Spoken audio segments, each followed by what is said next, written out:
नमस्कार मित्रांनो, स्वागत आहे आपले टेक प्रदीप गायकवाड 042 या यूट्यूब चॅनलवरती।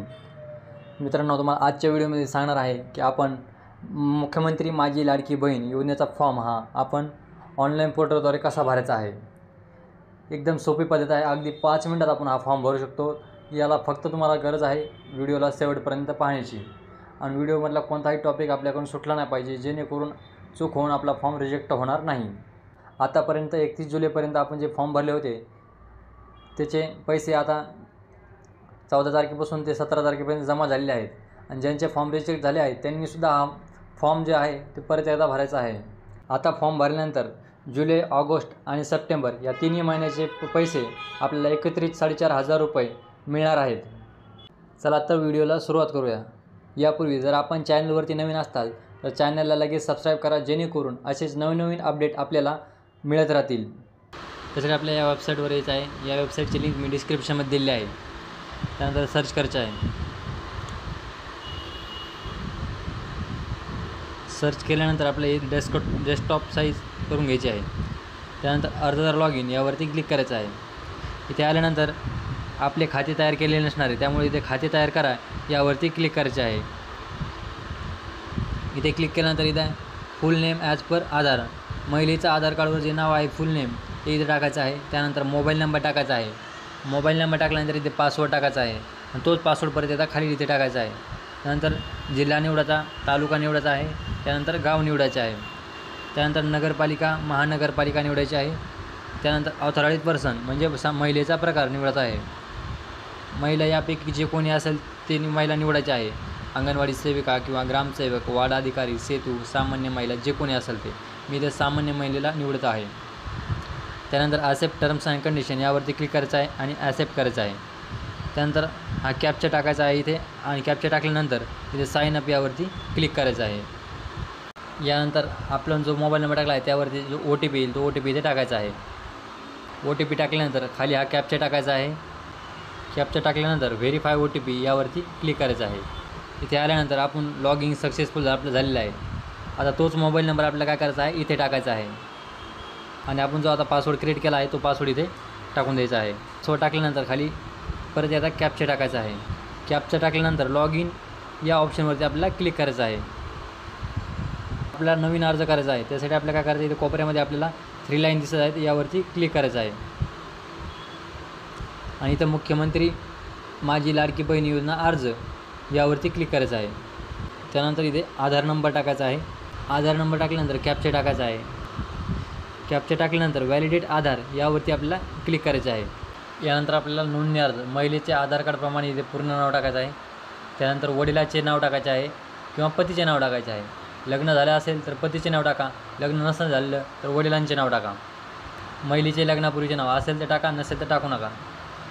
इथे वैवाहिक स्थिती, महिलेचं लग्न झालेलं आहे का, अविवाहित आहे का किंवा विधवा आहे किंवा घटस्फोटीस आहे किंवा निराधार किंवा परित्यक्त आहे, यापैकी जे कोणी असेल त्यावरती क्लिक करा। त्यानंतर इथे महिलेची जन्मतारीख टाकायची आहे। जन्मतारीख टाकल्यानंतर इथं आपण महाराष्ट्रात जन्माला आला आहात का, हो किंवा नाही। इथं या अर्ज फक्त महाराष्ट्रातील महिलांसाठी आहेत, त्यामुळे होय करा। होय केल्यानंतर आपल्याला खाली फॉर्म ओपन होईल। अर्जदाराचा इथे संपूर्ण पत्ता टाकायचा आहे। पत्ता टाकल्यानंतर सध्याचा पत्ता म्हणजे महिला जिथे राहते तो पत्ता इथे आपल्याला टाकायचा आहे अर्जदाराचा। इथे पिनकोड टाकायचा आहे, जिल्हा निवडायचा आहे, जिल्हा निवडल्यानंतर तालुका निवडायचा आहे, तालुका निवडल्यानंतर गाव निवडायचं आहे, त्यानंतर महानगरपालिका, त्यानंतर मतदारसंघ, त्यानंतर मोबाईल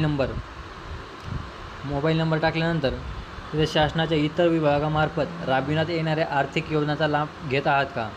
जर तुम्ही लाभ घेत असाल तर होय करा, नसतर घेत तर नाही करा। घेत असलं तर होय केल्यानंतर इथे योजनेचं नाव टाकायचे आहे आणि इथे रक्कम टाकायची आहे। इथे मी घेत नाही त्यामुळे नाही यावर क्लिक करीत आहे। आणि त्यानंतर अर्जदाराचे बँक खाते असलेल्या बँकेचा तपशील, इथे बँकेचे पूर्ण नाव टाकायचं आहे, बँक खातेधारकाचे नाव टाकायचे आहे, जर बँकेचा खाते क्रमांक इथे टाकायचा आहे, खाते क्रमांकाची इथे परत एकदा पुष्टी करायची आहे। त्यानंतर IFSC कोड इथे टाकायचा आहे आणि त्यानंतर आपले बँक खाते आधारशी जोडले आहे का। आपले पैसे येण्यासाठी बँक खाते हे आधारशी लिंक असणे खूप गरजेचं आहे। ते बँकेचा तपशील असताना आपले खाते जे आहे ते आधारला लिंक असलेले पाहिजे. जर आपले खाते आधारला लिंक नसेल तर आपल्याला हे पैसे मिळणार नाहीत. आपले कोणते बँक अकाउंट आधारला लिंक आहे कसे चेक करायचे याचा व्हिडिओ मी डिस्क्रिप्शनमध्ये दिलेला आहे. त्यानंतर आपल्याला काय करायचं आहे, इथे आधार कार्ड अपलोड करायचं आहे. आधार कार्डची समोरील बाजू इथे अपलोड करायची आहे. त्यानंतर आधार कार्डची मागील बाजू अपलोड करायची आहे. त्यानंतर इथे आदिवास प्रमाणपत्र किंवा जन्म प्रमाणपत्र किंवा शाळा सोडल्याचा दाखला किंवा 15 वर्षापूर्वीचे राशन कार्ड किंवा 15 वर्षापूर्वीचे मतदान कार्ड यापैकी कोणतेही एक डॉक्युमेंट आपल्या इथे अपलोड करायचे आहे. त्यानंतर तुमच्याकडे केशरी किंवा पिवळी रेशन कार्ड आहे का, तर होय करायचं आहे. नाही नसेल तर इथे उत्पन्न प्रमाणपत्र अपलोड करायचे आहे. पिवळे किंवा केशरी रेशन कार्ड असेल तर इथे आपल्याला रेशन कार्डची समोरील बाजू अपलोड करायची आहे. त्यानंतर इथे मागील बाजू अपलोड करायची आहे. अर्जदाराचे हमीपत्र इथून आपल्याला डाउनलोड करायचे आहे. डाउनलोड केल्यानंतर त्यावर इथे सही आणि टिक मार्क करून इथे परत एकदा अपलोड करायचे आहे. अपलोड केल्यानंतर इथे बँक पासबुक अपलोड करायचे आहे. बँक पासबुक अपलोड नाही केलं तरीही चालते, कारण आपण वरती इथे बँकेचे तपशील इथे दिलेला आहे. त्यानंतर अर्जदाराचा फोटो घ्यायचा आहे. अर्जदाराचा फोटो घेतल्यानंतर हमीपत्राचा स्वीकारा यावरती क्लिक करायचं आहे आणि त्यानंतर सबमिट या ऑप्शनवरती क्लिक करायचं आहे. सबमिट या बटनावर क्लिक करायचे आहे. सबमिट केल्यानंतर आपल्या इथे महिलेची संपूर्ण डिटेल आपल्या इथे पाहायला मिळेल.